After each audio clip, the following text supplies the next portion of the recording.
আসসালামু আলাইকুম ডিগ্রি প্রথম বর্ষের শিক্ষার্থীরা, আজকে আমি তোমাদেরকে অর্থনীতি দ্বিতীয় পত্রের শর্টকাট সাজেশন দিয়ে দিব।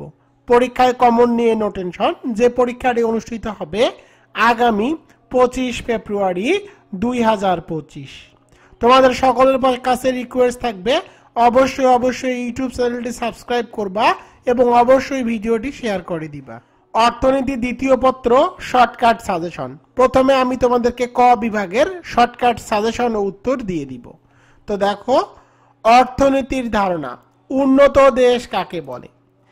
যে সকল দেশ মোট জাতীয় আয় বা উৎপাদন এবং মাথাপিছু আয় যথেষ্ট বৃদ্ধি করতে সক্ষম হয়েছে তাদেরকে উন্নত দেশ বলে। পরের প্রশ্ন দেখো, উন্নয়নশীল দেশ কাকে বলে? যে সকল দেশ কিছুটা অর্থনৈতিক উন্নয়ন সাধন করেছে এবং ভবিষ্যতে আরো উন্নতি করার সম্ভাবনা রয়েছে সে সকল দেশকে উন্নয়নশীল দেশ বলে। পরের প্রশ্নটি দেখো, অর্থনৈতিক প্রবৃদ্ধি কাকে বলে? কোন দেশ একটি নির্দিষ্ট সময়ে মোট জাতীয় উৎপাদন বৃদ্ধির হারকে অর্থনৈতিক প্রবৃদ্ধি বলে। পরের প্রশ্নটি দেখো, মাথাপিছু আয় কাকে বলে? কোন নির্দিষ্ট সময়ে কোন দেশে যে মোট জাতীয় আয় পাওয়া যায় তাকে দেশের মোট জনসংখ্যা দ্বারা ভাগ করলে যে আয় পাওয়া যায় তাকে মাথাপিছু আয় বলে। স্থবিরতা কি? অর্থনীতির সামগ্রিক খাতের উন্নয়ন প্রক্রিয়া ব্যাহত, গতি মন্থর ও অনাগ্রসরতাকে অর্থনৈতিক স্থবিরতা বলে। পরের প্রশ্ন দেখো, অর্থনৈতিক উন্নয়নের দুটি পূর্ব শর্ত লিখো। একটি হলো পর্যাপ্ত প্রাকৃতিক সম্পদ আর একটি হলো দক্ষ জনশক্তি। পরের প্রশ্নটি দেখো, উন্নত দেশের দুটি বৈশিষ্ট্য লিখো। উচ্চ জীবনযাত্রার মান, অধিক মাথাপিছু আয়। পরের প্রশ্নটি দেখো, অর্থনৈতিক অবকাঠামো কি? যেসব অর্থনৈতিক উপাদান ও ভৌত সুবিধাদি উন্নয়নের ভিত্তি হিসাবে কাজ করে এবং দেশের অর্থনৈতিক কার্যক্রম ও উন্নয়ন প্রক্রিয়াকে গতিশীল রাখে তাকে অর্থনৈতিক অবকাঠামো বলে। এবার চলে যাব জনসংখ্যা, মানব সম্পদ ও আত্মকর্মসংস্থান। শূন্য জনসংখ্যা বৃদ্ধি কি?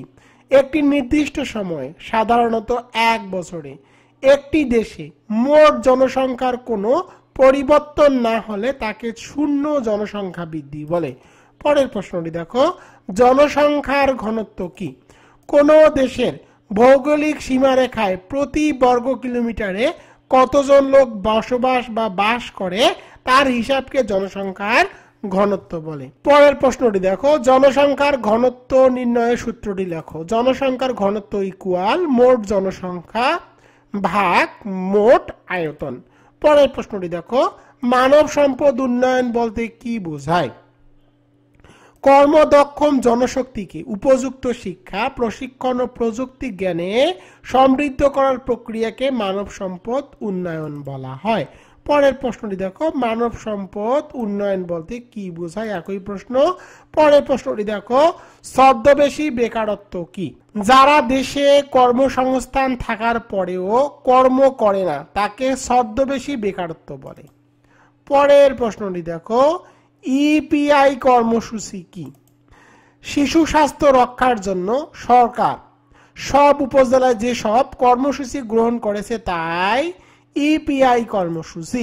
পরের প্রশ্নটি দেখো, মেধা পাচার বন্ধে দুটি উপায় লেখো। মেধা পাচার বন্ধের দুটি উপায় হলো বিশ্ববিদ্যালয়গুলোতে সেশন জট হ্রাস করা এবং দেশে কর্মসংস্থান সুযোগ সৃষ্টি করা। এবার চলে যাব কৃষি টপিক থেকে।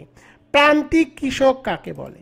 যে কৃষকের কোনো জমি জমা নাই বা থাকলেও অতি সামান্য, সাধারণত সে অন্যের জমি চাষাবাদ করে বা চাষ করে, তারাই সেই কৃষককে বলা হয় প্রান্তিক কৃষক।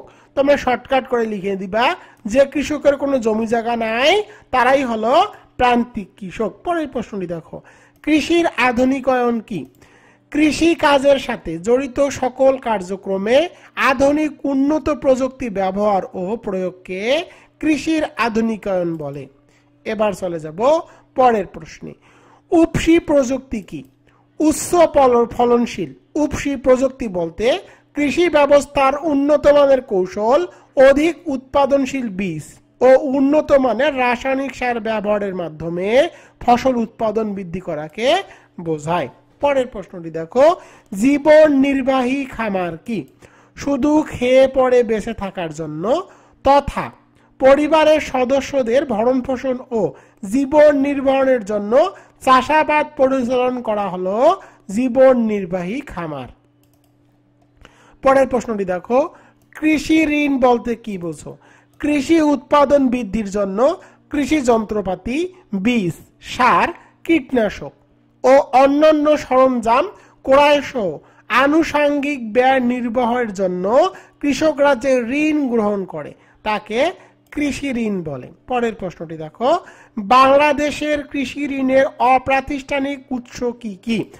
অপ্রাতিষ্ঠানিক উৎস হলো বন্ধু বান্ধব, আত্মীয় স্বজন, গ্রাম্য মহাজন, গ্রাম্য ব্যবসায়ী, গ্রামের কৃষক। পরের প্রশ্নটি দেখো, বাংলাদেশে কৃষি ঋণের প্রাতিষ্ঠানিক উৎস কি কি? প্রাতিষ্ঠানিক উৎস হলো কৃষি ব্যাংক ও বাংলাদেশ ব্যাংক। পরের প্রশ্নটি দেখো, ভূমিস্বত্ব ব্যবস্থা কাকে বলে? যে সকল প্রথা বা আইন দ্বারা ভূমির উপর কৃষকের সত্ত্ব বা মালিকানা, রাজস্ব ধার্য আদায় এবং ভূমির ব্যবহার অধিকার সম্পর্কিত যাবতীয় বিষয়াদি নির্ধারিত হয় তাকে ভূমিস্বত্ব ব্যবস্থা বা প্রথা বলা হয়। পরের প্রশ্নটি দেখো, ভূমি সংস্করণ বলতে কি বুঝো? ভূমি সংস্করণ বলতে দেশের প্রচলিত ভূমিস্বত্ব ব্যবস্থার ত্রুটিপূর্ণ দিকগুলো পরিহার করে কৃষি ও কৃষকের স্বার্থে আইন প্রণয়ন এর মাধ্যমে ভূমিস্বত্ব ব্যবস্থা সংস্কার সাধন বোঝায়। এবার চলে যাব শিল্প টপিক থেকে। বৃহদায়তন শিল্প কি? বাংলাদেশের শিল্প আইন অনুযায়ী যে শিল্প কারখানায় 230 জনের অধিক শ্রমিক কাজ করে তাদেরকে বৃহদায়তন শিল্প বলে। পরের প্রশ্নটি দেখো, 2016 সালের উত্তরে বলা হয়েছে যে শিল্প আয়তনে 5000 একক ও তার বেশি তাকে বৃহদায়তন শিল্প বলে। তোমরা এই সংখ্যাটি লিখে দিও, এই সংখ্যাটি বেশি ইম্পর্টেন্ট। পরের প্রশ্নটি দেখো, সম্ভাবনাময় শিল্প কি?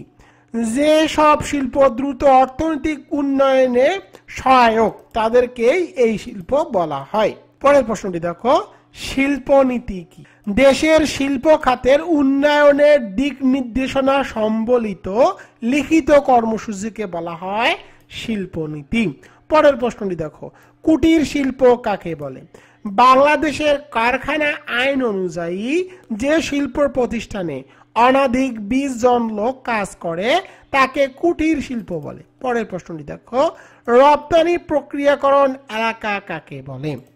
রপ্তানি পণ্যের মান উন্নয়নের জন্য দেশের বিশেষ কোনো এলাকায় উক্ত পণ্যের সমাবেশ ঘটালে ওই এলাকাকে বলা হয় রপ্তানি প্রক্রিয়াকরণ এলাকা। পরের প্রশ্নটি দেখো, প্ল্যান্ট কি?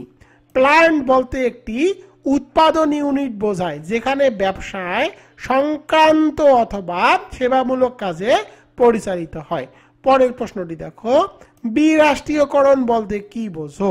শিল্প বা কোনো প্রতিষ্ঠান সরকারি মালিকানায় গঠিত ও পরিচালিত হলে তা পরবর্তী ব্যক্তি মালিকানায় হস্তান্তর করা হলে তাকে বিরাষ্ট্রীয়করণ বলে। অর্থাৎ যে প্রতিষ্ঠান বা শিল্প সরকারি মালিকানায় গঠিত হয়েছে কিন্তু পরে তা ব্যক্তি মালিকানায় স্থানান্তর করা হয়েছে সেটি হলো বিরাষ্ট্রীয়করণ।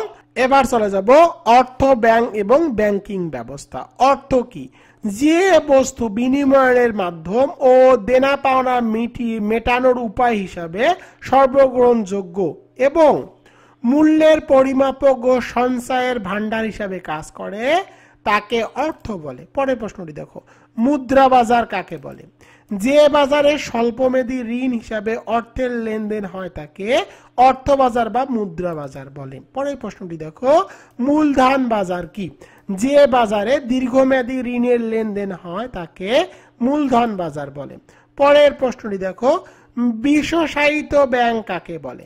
যে ব্যাংক অর্থনীতির বিশেষ খাতে উন্নয়নে প্রতিষ্ঠিত হয় তাকে সাধারণত বিশেষিত ব্যাংক বলা হয়। পরের প্রশ্নটি দেখো, বাংলাদেশ ব্যাংকের প্রধান দুটি কাজ লিখো। ঋণ নিয়ন্ত্রণ, কাগজি নোট প্রচলন। পরের প্রশ্নটি দেখো, ইসলামী ব্যাংকিং কি? ইসলামের বিধান অনুসারে সুদের পরিবর্তে লাভ লোকসানের ভিত্তিতে যে ব্যাংক পরিচালিত হয় তাকে ইসলামী ব্যাংকিং বলে। এবার চলে যাব পরের প্রশ্নে, ব্যাংকিং কি? ব্যাংকের যাবতীয় কার্যক্রমকে ব্যাংকিং বলে। পরের প্রশ্নটি দেখো, বিএইচবিএফসি কি? এটি হলো বাংলাদেশের একটি রাষ্ট্রীয় মালিকানাধীন বিশেষিত আর্থিক সেবাদানকারী প্রতিষ্ঠান। পরের প্রশ্নটি দেখো, ডিবেঞ্চার কি? এটি হলো একটি ঋণের দলিল যাতে ঋণ গ্রহীতার ঋণের পরিমাণ, সুদের হার ও পরিশোধ সম্পর্কিত যাবতীয় শর্তাবলী লিখিবদ্ধ পূর্বক প্রতিশ্রুতি প্রদান করে। এবার চলে যাব আন্তর্জাতিক বাণিজ্য টপিক থেকে। বাংলাদেশের রপ্তানি আয়ে কোন খাতের অবদান সবচেয়ে বেশি? সেটি হলো তৈরি পোশাক খাত। পরের প্রশ্নটি দেখো, লেনদেনের ভারসাম্য কাকে বলে? একটি নির্দিষ্ট সময়ে পরিমিত এক বছরে একটি দেশের দৃশ্যমান ও অদৃশ্যমান পণ্য সামগ্রীর আমদানির ক্ষয় ও রপ্তানি আয়ের হিসাবকে লেনদেন ভারসাম্য বলে। পরের প্রশ্নটি দেখো, বাণিজ্যের ভারসাম্য কাকে বলে? কোন একটি নির্দিষ্ট সময় একটি দেশের দৃশ্যমান দ্রব্যের আমদানি ও রপ্তানির মোট মূল্যের পার্থক্যকে বাণিজ্যের ভারসাম্য বলা হয়। পরের প্রশ্নটি দেখো, রপ্তানি বাণিজ্য কি? যখন কোনো একটি দেশ তার উদ্ধৃত দ্রব্য বা সেবা সামগ্রী অন্য দেশের কাছে বিক্রয় করে তখন তাকে রপ্তানি বাণিজ্য বলে। পরের প্রশ্নটি দেখো, সংরক্ষিত বাণিজ্য কাকে বলে? দেশের আমদানি ও রপ্তানি বাণিজ্যের উপর শুল্ক, কোটা ইত্যাদি বিধিনিষেধ আরোপিত হলে তাকে সংরক্ষিত বাণিজ্য বলে। পরের প্রশ্নটি দেখো, অবাধ বাণিজ্য কি? আন্তর্জাতিক বাণিজ্য যখন কোনো প্রকার সরকারি বিধিনিষেধ থাকে না তখন তাকে অবাধ বাণিজ্য বলে। এবার চলে যাব সরকারের অর্থ ব্যবস্থা। একটি প্রত্যক্ষ কর ও একটি পরোক্ষ করের নাম লিখো। প্রত্যক্ষ কর হলো আয়কর আর পরোক্ষ কর হলো বিক্রয় কর। পরের প্রশ্নটি দেখো, ঘাটতি ব্যয় কাকে বলে? সরকার আয় ও ব্যয়ের পার্থক্যের পূরণের জন্য বিভিন্ন উৎস থেকে আয় করে যে ব্যয় করে তাকেই ঘাটতি ব্যয় বলে। এবার চলে যাব দারিদ্র টপিক থেকে। দারিদ্র কাকে বলে? দারিদ্র বলতে জীবনযাত্রার ন্যূনতম মানের জন্য প্রয়োজনীয় সম্পদের মালিকানা ও ব্যবহার অধিকার হতে বঞ্চিত মানুষের অর্থনৈতিক ও মানসিক অবস্থা বোঝায়। পরের প্রশ্নটি দেখো, ঋণ চক্র কি? বাংলাদেশের অধিকাংশ কৃষক এতই গরিব যে উৎপাদিত ফসল তাদের জীবন ধারার জন্য যথেষ্ট নয়, ফলে ঋণ গ্রহণ করে যে উৎপাদন বা ফসল ফলাতে হয় তার ঋণ পরিশোধ করতেই ব্যয় হয় এবং আবার ঋণ গ্রহণ করতে হয়। এই যে ঋণের মধ্যে বেঁচে থাকা তাকেই ঋণ চক্র বলা হয়। পরের প্রশ্নটি দেখো, দারিদ্র্যের দুষ্ট চক্র ধারণাটির প্রবক্তা কে? দারিদ্র্যের দুষ্ট চক্রের ধারণাটির প্রবক্তা হলো র্যাগনার নাক্স। এবার চলে যাব উন্নয়ন পরিকল্পনা থেকে। উন্নয়ন পরিকল্পনা কাকে বলে? একটি দেশের অর্থনৈতিক উন্নয়নের লক্ষ্যে সুনির্দিষ্ট, সুচিন্তিত ও পূর্ব নির্ধারিত নীতিমালার সমষ্টিকে উন্নয়ন পরিকল্পনা বলে। পরের প্রশ্নটি দেখো, বাংলাদেশে প্রথম পঞ্চবার্ষিকীয় পরিকল্পনা কত সালে শুরু হয়? সেটি হলো 1973 সালের 1 জুলাই। পরের প্রশ্নটি দেখো, বার্ষিক উন্নয়ন পরিকল্পনা কি? এক আর্থিক বছরের মেয়াদে সকল অর্থনৈতিক প্রকল্প বাস্তবায়নের উদ্দেশ্যে যে সকল উন্নয়ন কর্মসূচি প্রণয়ন করা হয় তাকে বার্ষিক উন্নয়ন পরিকল্পনা বলে। এবার চলে যাব সংস্থা নিয়ে। এবার চলে যাব সংস্থা থেকে। দেখো, বিআরএসি এর পূর্ণরূপ কি? Bangladesh rural advancement committee. পরের প্রশ্নটি দেখো, এমডিজি এর পূর্ণরূপ কি? Millennium development goals. পরের প্রশ্নটি দেখো এসডিজি সাস্টেনেবল ডেভেলপমেন্ট গোলস। পরের প্রশ্নটি দেখো এনজিও এর পূর্ণরূপ কি? Non governmental organisation. পরের প্রশ্নটি দেখো জিপিডি এর পূর্ণরূপ কি? Gross domestic product. পরের প্রশ্নটি দেখো বিআইডব্লিউটিসি এর পূর্ণরূপ কি? Bangladesh inland water transport corporation. পরের প্রশ্নটি দেখো ইপিজেড এর পূর্ণরূপ কি? Export processing zone. এবার চলে যাব অন্যান্য টপিক থেকে। শক্তি সম্পদ কি? যে সম্পদ যন্ত্রপাতি, কলকারখানা, যোগাযোগ, পরিবহন সহ সব ক্ষেত্রে চালিকা শক্তি যোগায় তাকে শক্তি সম্পদ বলে। পরের প্রশ্নটি দেখো সামাজিক অবকাঠামো কি? যেসব উৎপাদন সমাজের মানুষের চিন্তা ভাবনা, দৃষ্টিভঙ্গি এবং ক্ষমতা বৃদ্ধির মাধ্যমে উন্নয়নে সহায়তা করে তাদেরকে একত্রে সামাজিক অবকাঠামো বলে। পরের প্রশ্নটি দেখো শিক্ষা ও স্বাস্থ্য কোন ধরনের অবকাঠামো? এটি হলো সামাজিক অবকাঠামো। পরের প্রশ্নটি দেখো বৈদেশিক সাহায্য কি? অর্থনৈতিক উন্নয়নের লক্ষ্যে উন্নয়ন কর্মকাণ্ডে অর্থায়নের জন্য একটি দেশ বিদেশ থেকে যে ঋণ বা অনুদান গ্রহণ করে তাকে বৈদেশিক সাহায্য বলে। পরের প্রশ্নটি দেখো বৈদেশিক বিনিয়োগ কি? বৈদেশিক বিনিয়োগ কি? কোন দেশের বিনিয়োগকারী ব্যবসা প্রতিষ্ঠান অন্য কোন দেশে মূলধন নিয়োগ তথা বিনিয়োগ করলে তাকে বৈদেশিক বিনিয়োগ বলে। তো দেখো আমি তোমাদেরকে যতগুলো অতি সংক্ষিপ্ত প্রশ্ন উত্তর সহকারে সাজেশন দিলাম, ইনশাল্লাহ তোমরা এখান থেকে 100% কমন পাবা। তো দেখো আমি কিন্তু তোমাদের যতগুলো সাজেশন দিচ্ছি এগুলো আমি উত্তর সহকারে সাজেশন তৈরি করেছি। তোমরা যারা যারা উত্তর সহকারে সাজেশন ক্রয় করতে চাও তারা স্ক্রিনে দেখা হোয়াটসঅ্যাপ নম্বরে SMS করো। তো দেখো এবার চলে যাব খ বিভাগ। টপ 14 সংক্ষিপ্ত প্রশ্ন। 1 নম্বরটি দেখো বাণিজ্য ভারসাম্য ও লেনদেন ভারসাম্যের মধ্যে পার্থক্য লিখো। 2 নম্বর বিশেষায়িত ব্যাংক ও বাণিজ্যিক ব্যাংকের মধ্যে পার্থক্য লিখো। 3 নম্বরে মুদ্রা বাজার ও মূলধন বাজারের পার্থক্য লিখো। 4 নম্বরে আমদানি বিকল্প শিল্প ও রপ্তানিমুখী শিল্পের মধ্যে পার্থক্য লিখো।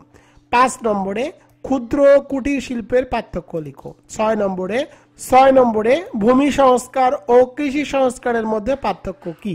7 নম্বরে বাংলাদেশের কৃষি পণ্য বিপণনের সমস্যাগুলো কি?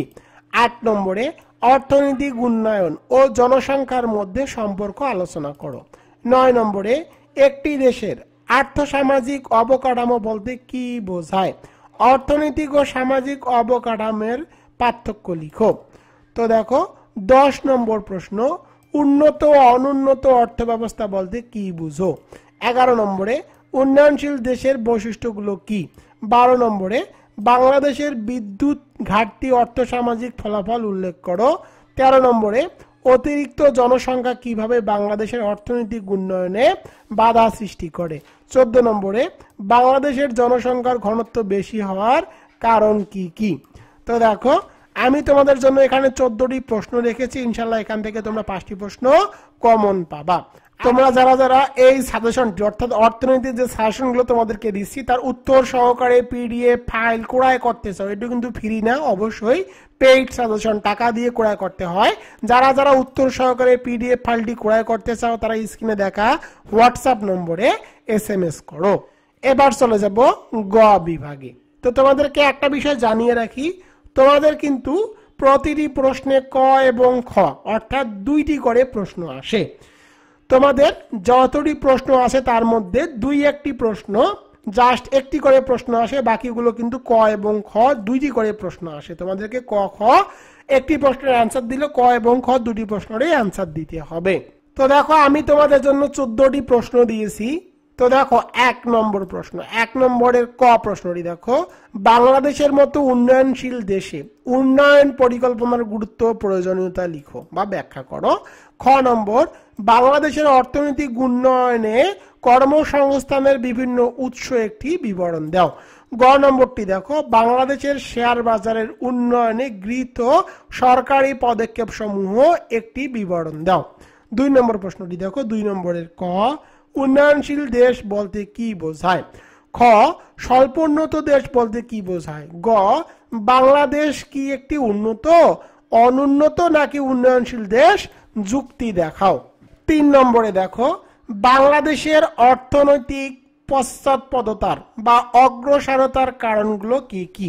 খ নম্বরটি দেখো, বাংলাদেশের অর্থনৈতিক উন্নয়নের বাধাগুলো দূর করার উপায় আলোচনা করো। 4 নম্বরে, বাংলাদেশের অর্থনৈতিক উন্নয়নে পরিবহন ও যোগাযোগ ব্যবস্থার ভূমিকা আলোচনা করো। এবার চলে যাব 5 নম্বরে। 5 নম্বরের ক, মানব সম্পদ উন্নয়ন কি? খ বাংলাদেশে মানব সম্পদ উন্নয়নের প্রয়োজনীয়তা আলোচনা করো। 6 নম্বরটি দেখো, ক নম্বরে, কুটির শিল্প বল কাকে বলে বা কুটির শিল্প বলতে কি বোঝো? বাংলাদেশের অর্থনীতিতে ক্ষুদ্র কুটির শিল্পের গুরুত্ব আলোচনা করো।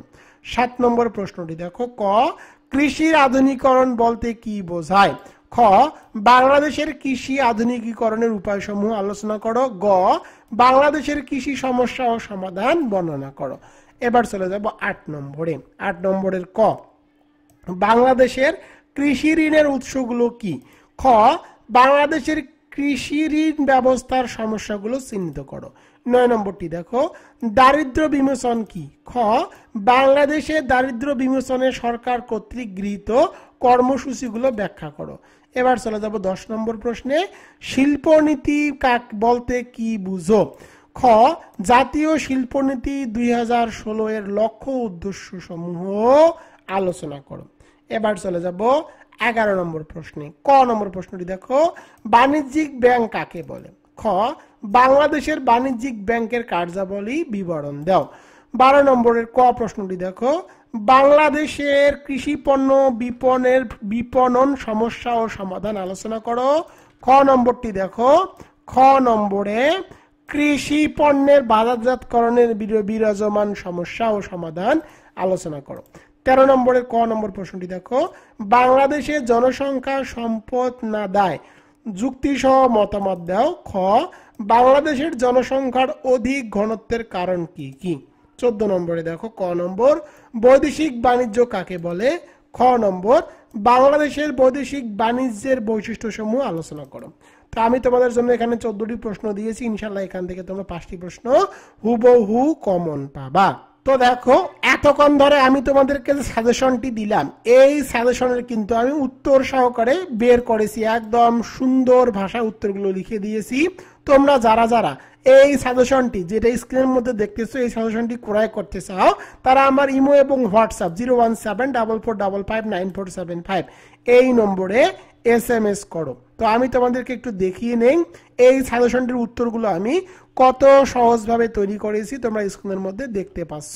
প্রথমে আমি তোমাদেরকে সংক্ষিপ্ত প্রশ্নের উত্তরগুলো একটু দেখিয়ে নিব। দেখো, স্ক্রিনের মধ্যে তোমরা দেখতে পাচ্ছ সংক্ষিপ্ত প্রশ্নের উত্তর, তোমরা কিন্তু স্ক্রিনের মধ্যে দেখতে পাচ্ছ একদম সহজ ভাষায় এই প্রশ্নগুলোর উত্তর আমি কিন্তু তৈরি করেছি। তোমরা যেটা স্ক্রিনের মধ্যে দেখতে পাচ্ছ, তোমরা একবার করে পড়লেই এগুলো মুখস্থ করতে পারবা। উত্তর সহকারে কিন্তু আমি তোমাদের জন্য সাজেশনগুলো তৈরি করেছি। এবার তোমাদেরকে দেখিয়ে দেই রচনামূলক প্রশ্নের উত্তরগুলো আমি কিভাবে লিখেছি। তোমরা স্ক্রিনের মধ্যে দেখতে পাচ্ছ রচনামূলক প্রশ্নের উত্তরগুলো কিন্তু আমি একদম সহজ ভাষায় লিখে দিয়েছি। তোমরা একবার করে পড়লে এই প্রশ্নগুলো মুখস্থ করতে পারবা। তো তোমরা চাইলে কিন্তু রকিবুল 24 পাবলিকেশনের এই যে পিডিএফটি উত্তর সহকারে পিডিএফটি তৈরি করেছি, সেই পিডিএফটি তোমরা ক্রয় করতে পারো। তোমরা যারা যারা এই পিডিএফটি উত্তর সহকারে ক্রয় করতে চাও, তারা স্ক্রিনে দেখা হোয়াটসঅ্যাপ নম্বরে SMS করো।